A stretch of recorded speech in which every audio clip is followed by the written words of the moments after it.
speakers here today. We have Christian Rodriguez from Trembly Law Firm and Alana Greer from Community Justice Project.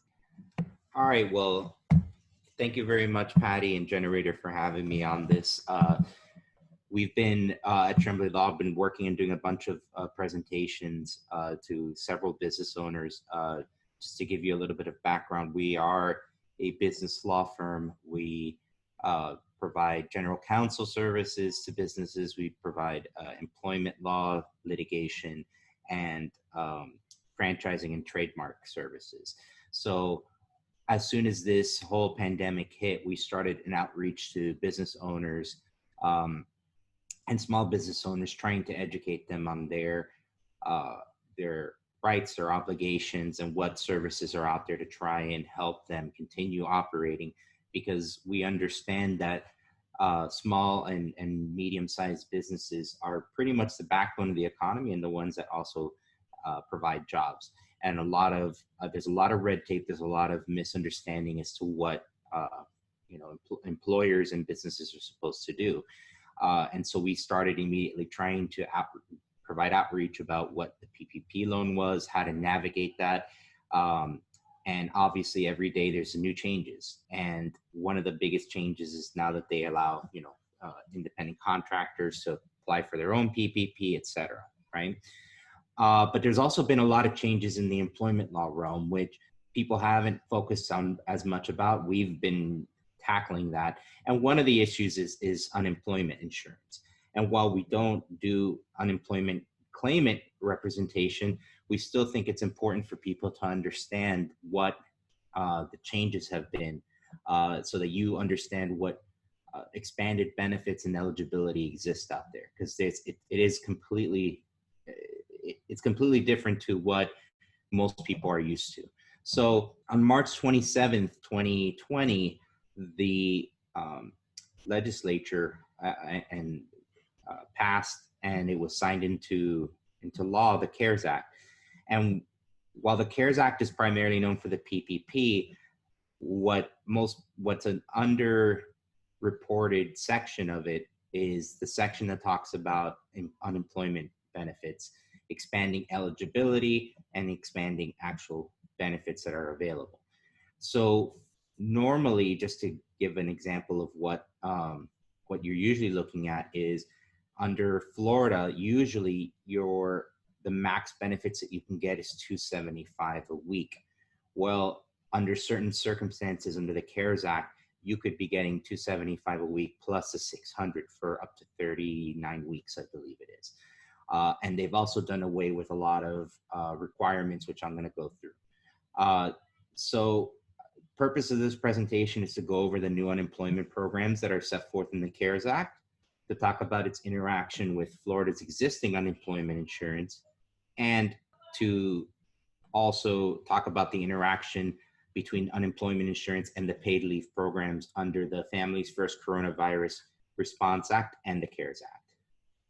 So before CARES Act and COVID-19, the max benefit you could get for unemployment compensation insurance was $275 a week in Florida.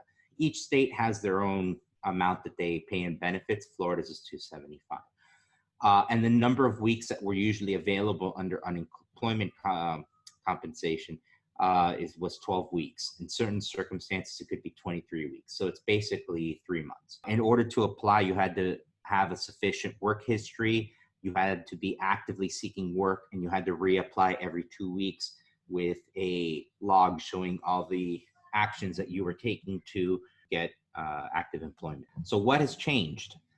Because of COVID, Florida has suspended the biweekly reporting requirement. You don't have to log in every 2 weeks. You don't have to be actively looking for work, so long as you continue to certify that the reason you're unable to work is because of COVID-19.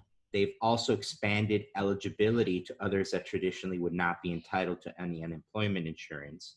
And they've also provided additional benefits because of the CARES Act. There are 3 major programs that the CARES Act created. The first is the Florida Pandemic Unemployment Compensation, which provides a federal benefit of $600 a week in addition to the standard $275. Then you have the Pandemic Unemployment Assistance Program, which extended benefits to self-employed, freelancers, gig workers, independent contractors, and persons who had already exhausted their max benefits under the standard unemployment program. And there's also the Pandemic Emergency Unemployment Compensation Program, which extended benefits for an extra 13 weeks after regular unemployment compensation benefits are exhausted. Now, what's important here is to know that the idea behind these programs is to provide some sort of temporary help while you're unable to work. If you are offered reemployment and you reject it, then that could actually be considered a forfeit of eligibility for continued unemployment compensation.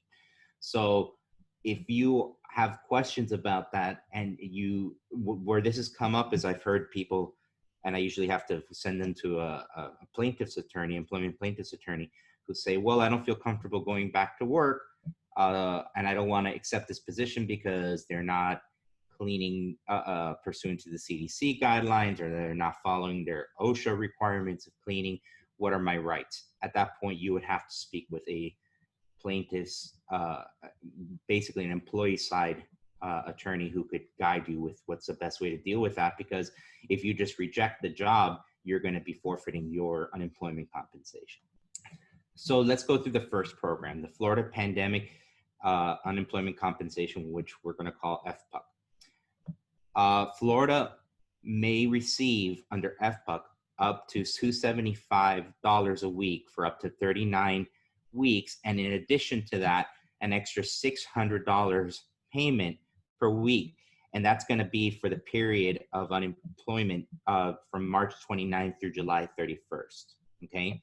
So what that means, and one thing that's important to note, is that the $600 is not scaled, meaning that regardless of how much you're getting under your standard unemployment benefits, even if it's only $100 a week or $50 a week based on your eligibility, you're still going to get that extra $600. As long as you're getting some money under the standard unemployment benefits, you're going to get the extra $600 if you apply for this program. And who is eligible? People who are collecting regular state reemployment assistance benefits, those who are receiving pandemic emergency unemployment compensation, PEUC, which we'll talk about shortly, and those who are receiving pandemic unemployment assistance, PUA. So important things to note about the FPUC program: if you filed a claim prior to April 5th, 2020, and you received a monetary determination of ineligible, you have to reapply, because they were still in the process of rolling out the program. And as you know, as many people know, they were having a lot of issues with the website and with the electronic system. So you will have to reapply if you're still waiting on, which you shouldn't be, if you're still waiting on the application that you applied prior to April 5th, reapply again.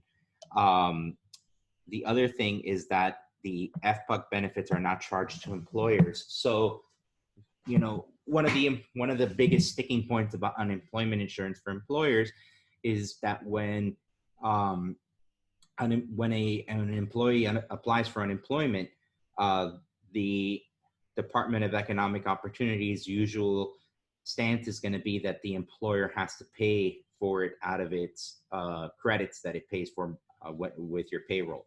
And that becomes very expensive for employers. So a lot of employers will fight back and say, no, this person was terminated for cause or for some other reason. And that becomes a whole point of contention. Well, the good thing about this FPUC is that no longer is an issue, because that's not going to be charged to the employers.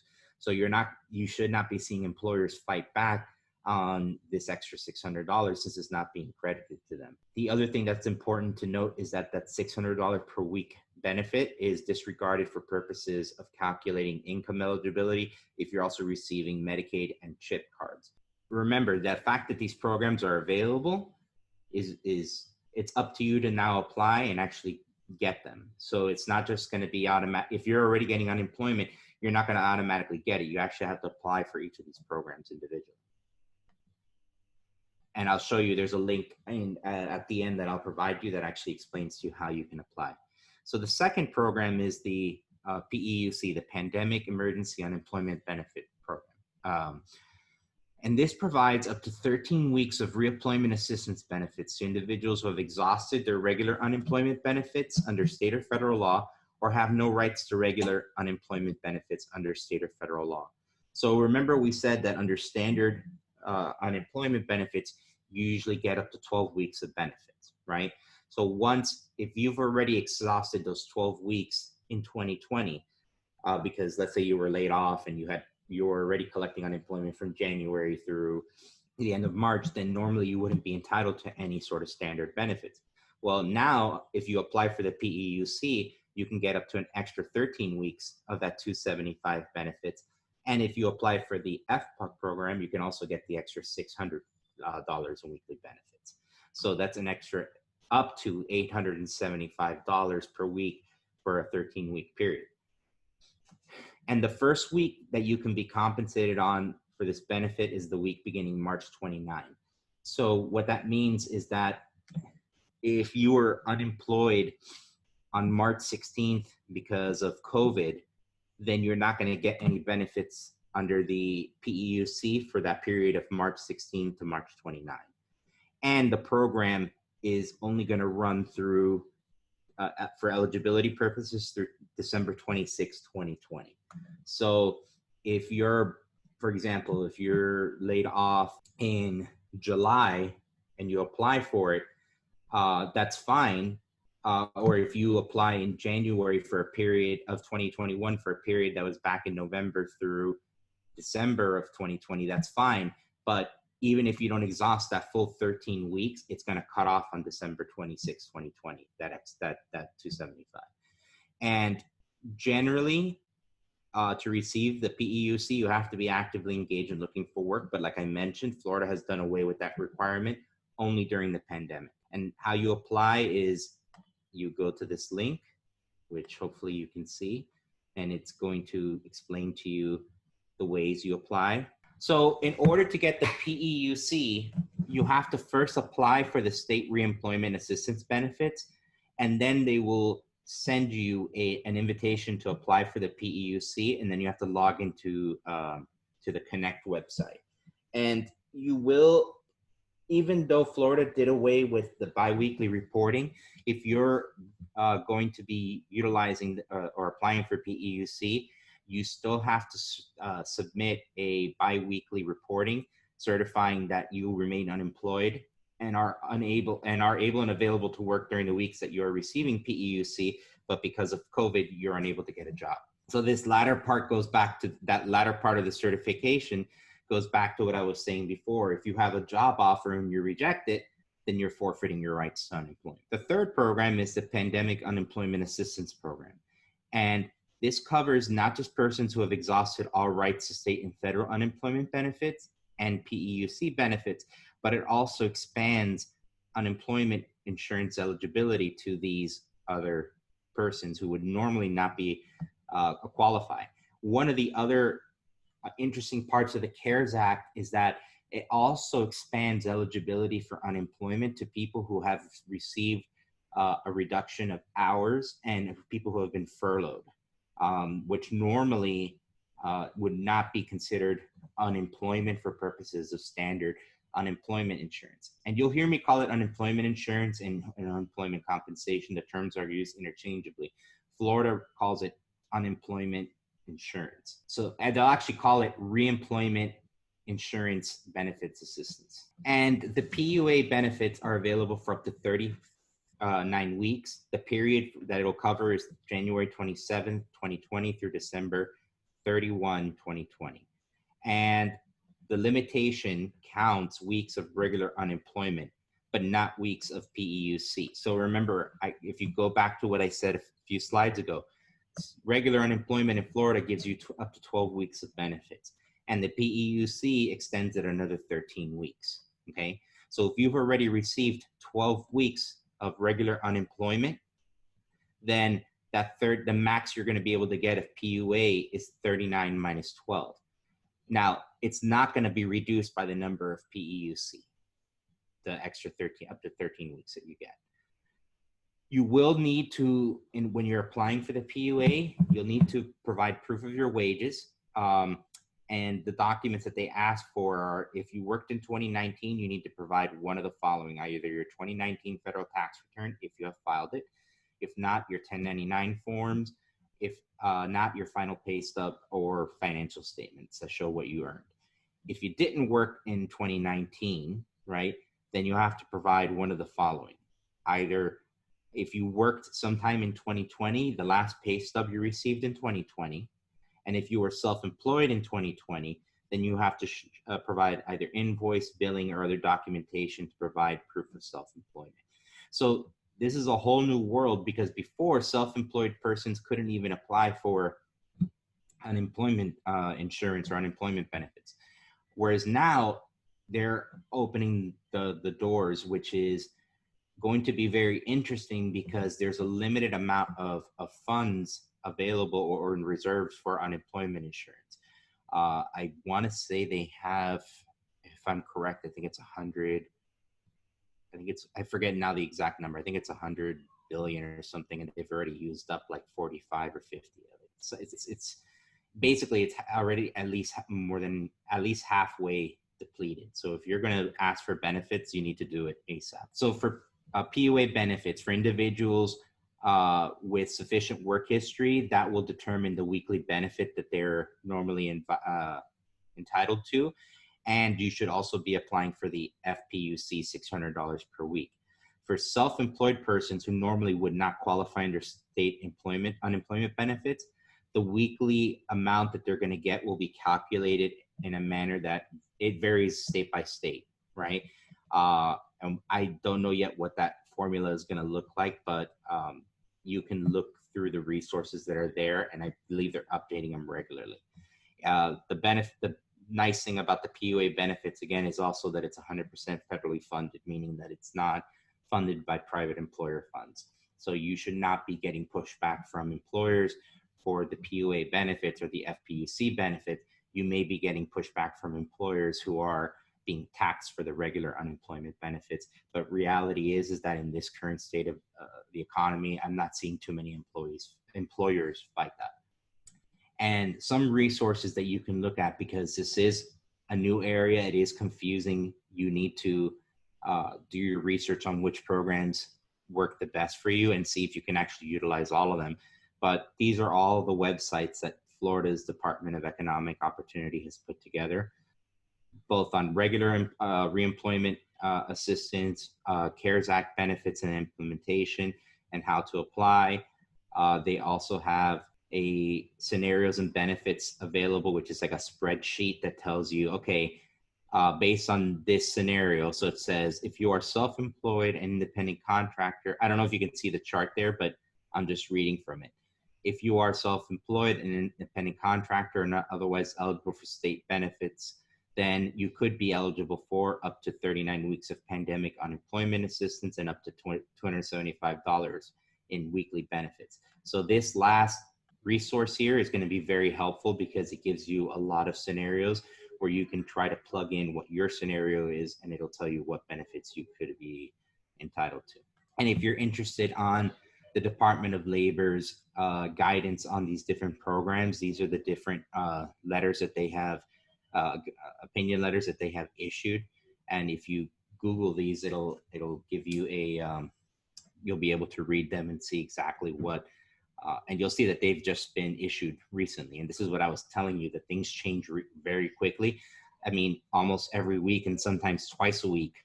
See, just here, there's a 2-day lapse. Here, there's a 1-day lapse. Here, there's a 5-day lapse. Here, there's a 5-day lapse. So things are changing very rapidly. It's slowed down a little bit since the late May, but we're starting to see it pick up again now in late April. It's slowed down a little bit, but now you're starting to see new guidance letters regarding PPP, unemployment, CARES Act, all starting to come out. So how does this interact with the paid leave mandates under the Family First Coronavirus Response Act? So under the Family First Coronavirus Response Act, it was enacted in March 18th, and the intent of the law was to protect employees of businesses with less than 500 employees And it created two types of emergency leave. It created emergency FMLA leave and emergency paid sick leave. Okay. And part of these benefits were amended by the CARES Act. These are the type of companies that are covered by the FFCRA. Also included in the type of companies is not just employers that have private companies that have less than 500 employees. It also extends to nonprofits as well. Now, one of the benefits that you're entitled to, or that you could be entitled to, is emergency FMLA. And FMLA references to Family and Medical Leave Act. So under the standard Family and Medical Leave Act, you're entitled to up to 12 weeks of job protection if you have to take off of work for certain medical reasons. One of which is, for example, if you're pregnant and you give birth, then you can ask for 12 weeks of FMLA. It's not paid generally, right, under the standard FMLA. Under the CARES Act, okay, an employee is entitled to this emergency FMLA when they have worked at least 30 calendar days with the company, and they are unable to work or telework to care for a minor child if the school or childcare has been rendered unavailable because of COVID-19. In addition to that, the CARES Act said that the following people will also be entitled to this emergency FMLA.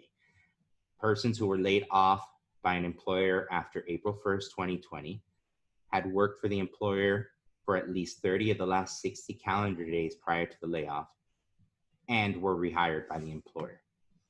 So if you are entitled to this emergency FMLA, right, you're entitled to 12 weeks of emergency FMLA leave.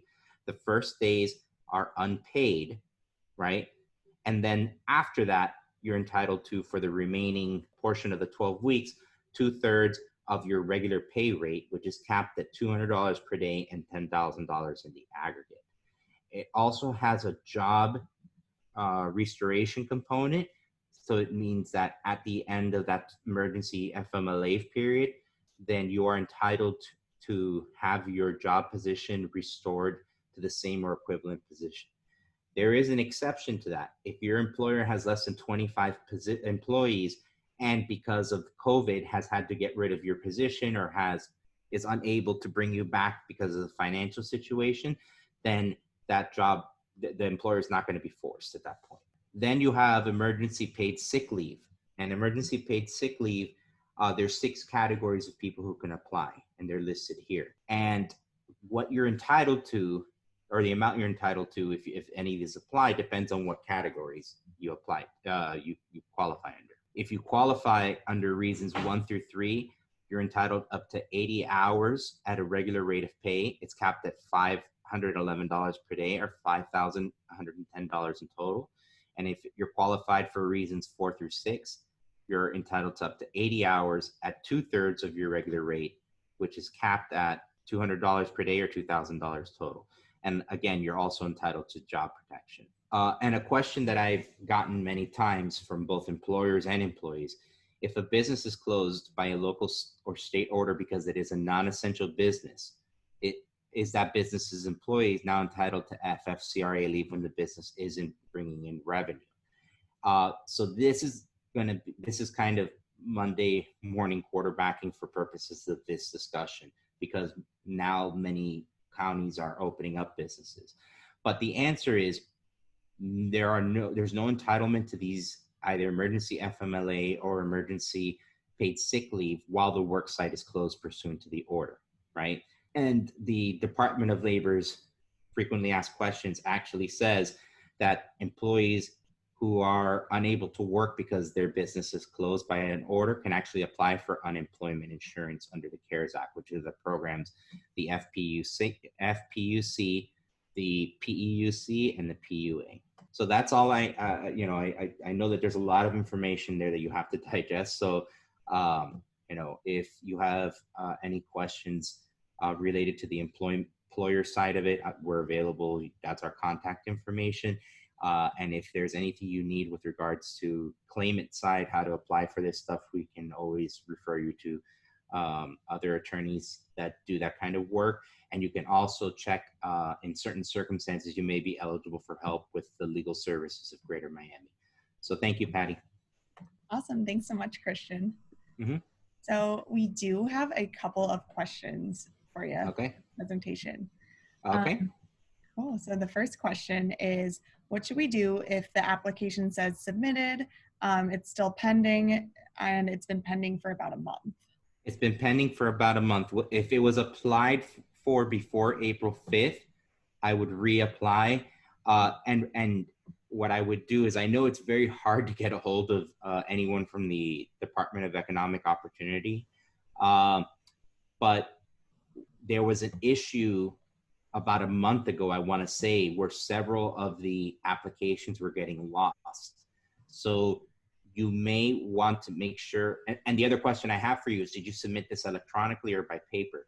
Because if you submitted it by paper, it's going to take a while, a little bit of a while for them to get back to you. But it shouldn't be a month, right? And if you did it electronically, you need to make sure that they actually received it.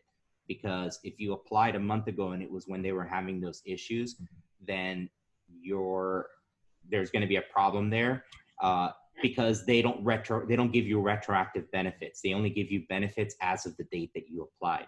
So if you haven't gotten anything and they never received your application a month ago, then that means you're losing out on 4 weeks of benefits. So my recommendation to you is to try to get on the phone with someone to see if they actually received it, and are processing it, because there's a likelihood that they could tell you that they never received it because of their system failure.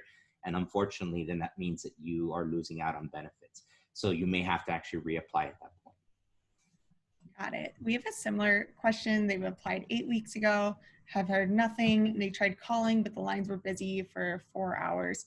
Do you have any suggestions on like times to call or better ways to get a hold of the unemployment office? I know it's a little sticky right now. Unfortunately, getting anyone on hold, it's like, the way I describe it to people is, I was having issues with my internet the other day, and I was on hold with AT&T for about 2 hours, right? And now they normally, I think, they're right now processing applications for people at a rate, I think, of 3 or 4 times the normal average, right? And if you've ever dealt with government agencies, they're understaffed to begin with, right?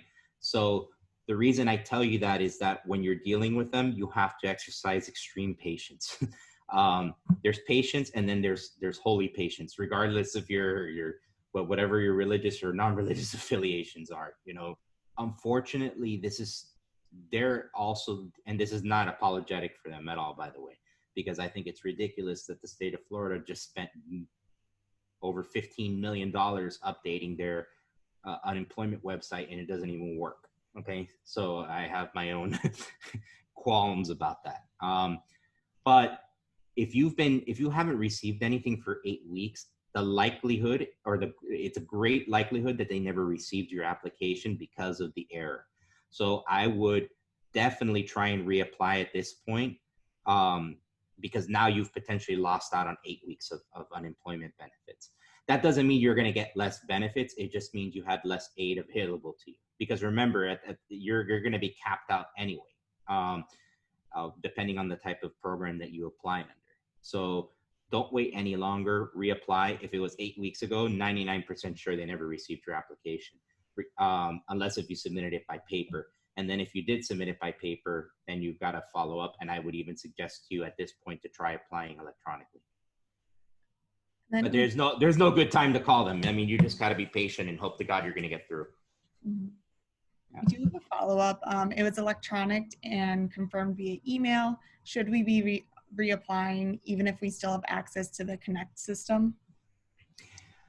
Well, just because this is the problem that people had. People got emails and they got letters saying that they had received, and it depends how long ago. You said about a month, if this is the same person, right?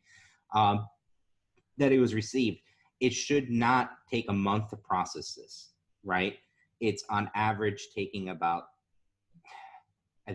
3 weeks, right? But it's not unheard of people having to wait 4 to 6 weeks, okay? What I would do is that even though they're not requiring the the multiple applications, I would talk to a claimant's attorney, right? And I can give you the names of a couple who can help guide you through the system as to whether or not they're going to recommend for you to actually go ahead and reapply at this point. And these are just some, but you can go in and you can type in unemployment attorneys Miami, or you can type in employment lawyers Miami, and most plaintiffs' employers will also help you with the unemployment side of things. So I can't tell you generally in your specific scenario whether you need to reapply or not. You would need to have someone actually look at it and tell you. Got it. We do have another response to one of the situations. I'm not sure if it was for the 8 weeks. Their update is it says received but still pending. I got an email inviting me to apply for PEUC, but there's not a link when I log in. I've tried to call for days and nights. Do you think, is that a normal thing to getting an email link of applying, or do you think that's spam? No. That's actually, the website actually says that once you apply for the standard reemployment assistance, that they'll send you a link for the PEUC. The problem has been, and Channel 10 recently did not an expose, but they did like a story about this, saying that there was problems with the PEUC application, right? Where people were getting the link, but it wasn't actually working. And this just goes back to, again, the lack of resources and the lack of infrastructure, right? To kind of, remember, these programs were just put into place maybe 2 months ago. It was March 27th. So we're coming on 2 months. Most of these programs usually take a year or two to develop and roll out. So I think that it was unrealistic to sell to people that they would be available right away. I don't know if it was an overzealous, want to help people and thinking that they could do it. But I keep telling you, pray or ask for or light incense candles for divine type of patience in these times, because you're going to be seeing a lot of this, a lot of delays, a lot of frustration. And I wish I could give you a better outlook and a better response to this, but unfortunately, the way that the unemployment system has been working, it's that it has not been working. So I'm not surprised that the PEUC link is not working. As a matter of fact, when I was preparing for this presentation last week, it didn't even have information about how to apply for the PEUC. It said further information will be coming. And then when I was updating it today is when it said about the link that's supposed to be sent out, inviting you to apply for the PEUC. So, you're going to run into the same issues when you do speak to if you do speak to a plaintiff side attorney or to a claimant side attorney. They're going to tell you probably the same thing. The question there is, do you want to run the risk of filing another application that could affect or delay your current application? And that side of it, I am not familiar with, because I don't help people file the applications themselves, and I don't know what that process normally looks like. So I don't want to tell you something that's incorrect that could then delay your benefits later. And I'd rather be honest about that. We do have another couple of questions. One of them is, I worked in Miami since June 2019 until I got furloughed. Since April 13th, not fulfilling the previous 18 months, but I was transferred from Texas, where I worked about 10 months. Did I qualify for the 18 months previous working time? Right. So they're going to look at the last quarter usually, right? And they'll sometimes go back as far as a year in order to determine the amount of your benefits. So as long as you have the working history, generally, you're going to get some sort of benefit under the standard reemployment assistance. How much that is depends on their formula for what they call the AWB, the average weekly benefit, right? And remember that whenever you do apply for that, if you get even $1, you can then apply for the FPUC that will give you an additional $600 a week. So if you haven't applied yet, I would definitely speak to a claimant side attorney, right? That can help you determine what your average weekly benefit is going to be and help you apply for it, and also apply for the FPUC. I don't know necessarily that you are entitled to or need the PUA or the PEUC, but if you have not already exhausted your state employment benefits, the likelihood of you needing PEUC is low. So at the very least, I would try for standard reemployment, and I would try for the FPUC. And you could be getting up to $875 a week for at least, I believe it's 13 weeks, 12 weeks. After those 12 weeks, you can then apply for the PEUC, which may give you an additional 13 weeks. I know it's confusing, but the point is so you're trying to get the maximum amount of benefits while you're unable to find a job or while you're furloughed, right? And if you do get offered a job at any point, then you have to just determine whether you want to go back to work or whether you want to risk, forfeiting your benefits at that time. Next question is, I was receiving unemployment and the $600 a week, and then it stopped. I checked the reemployment website, and it's asking me to claim weeks and prove that I'm looking for a job. Is this change due to the state reopening? What are my options now to continue to get unemployment? Well, it depends on whether you were getting the PEUC or whether you were getting standard reemployment benefits. Under the standard reemployment benefits, they are not requiring you to actively engage in looking for work. If you're getting the additional 13 weeks under the PEUC, that does require you to show that you're actively looking for work, right? So, because that's a federal program, it's a different program. So remember how I said that the $600 only comes into play when you're getting some other benefit, right?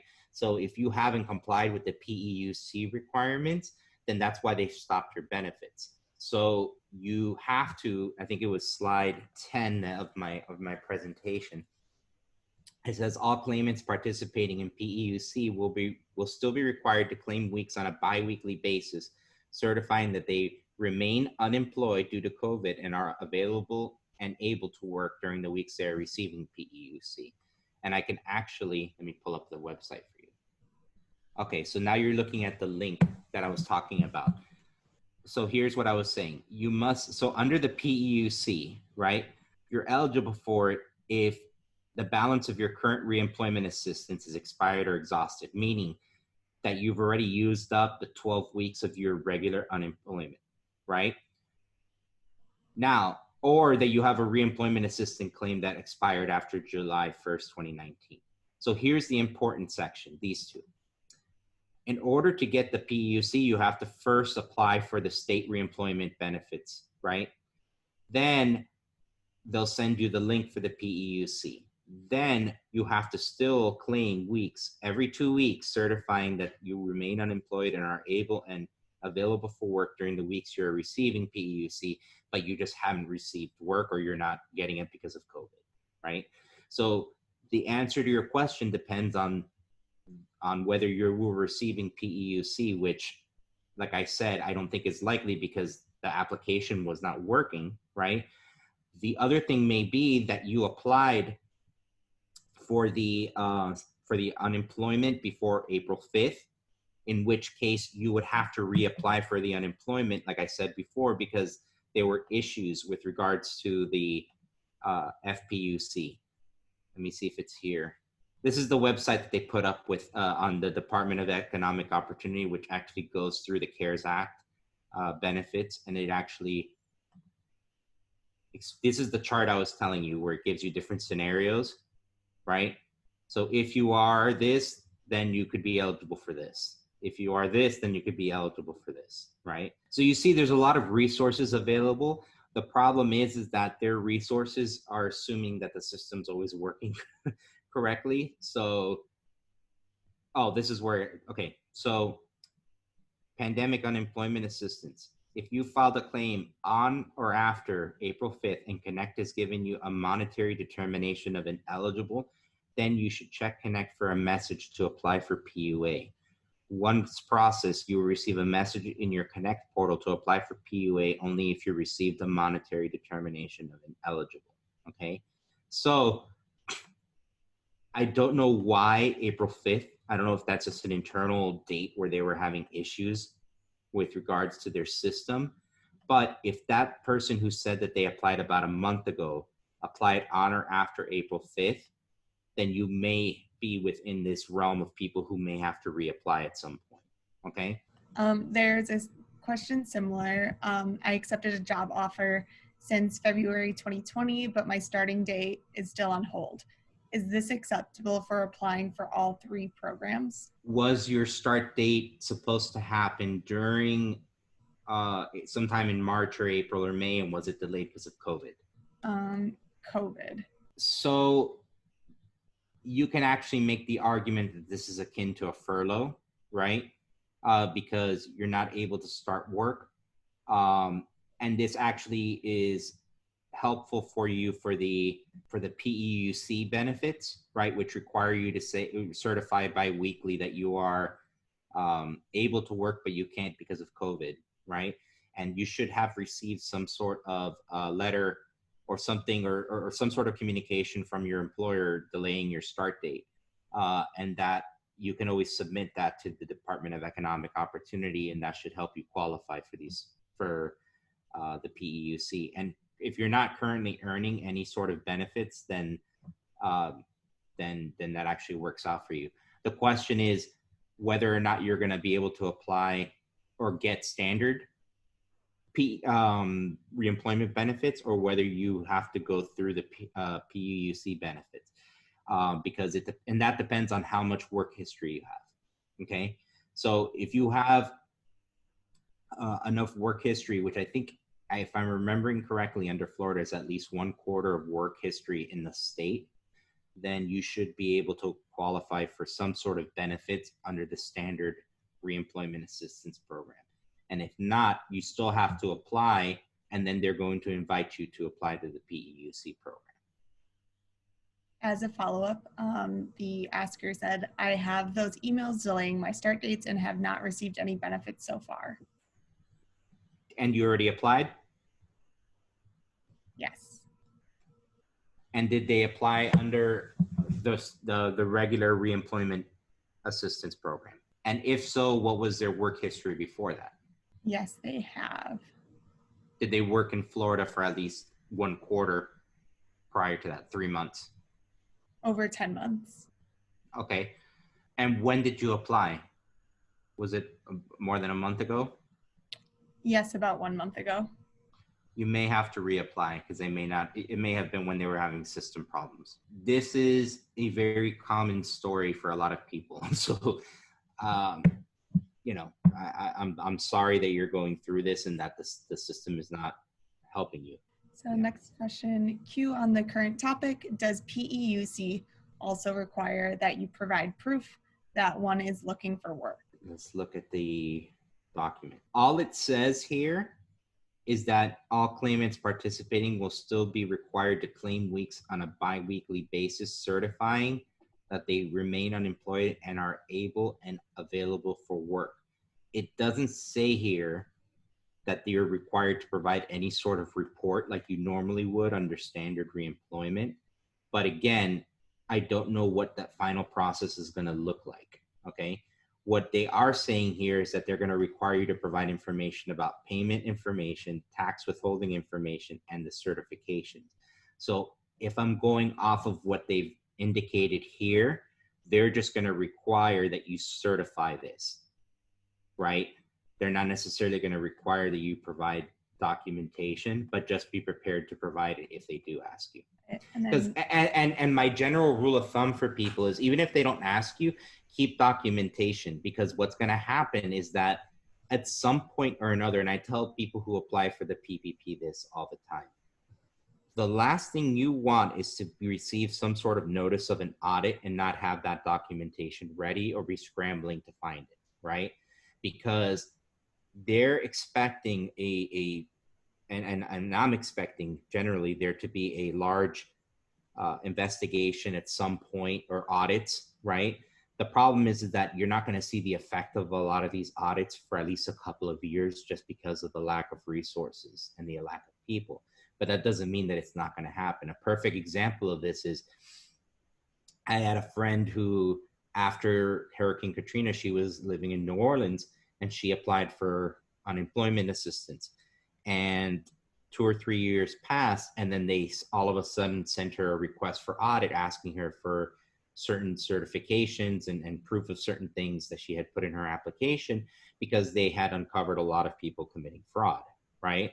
So my point is that if you have the documentation, keep it somewhere accessible to you. So if they ever do come knocking on your door, months from now, weeks from now, wherever it is, you have it all there available, and you don't have to be trying to recreate the same scenario later on. It's just going to help you sleep at night. And then last question is, how do you know if you have PEUC or another type of unemployment? It should be when you log into your Connect, it should be able to show you.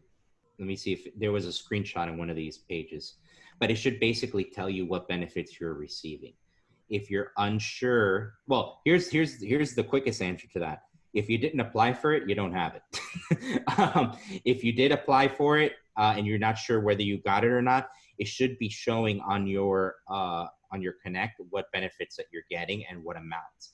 And if you're getting more than 275, it's safe to assume that you are getting some additional benefits of that $600 because the cap for Florida is 275.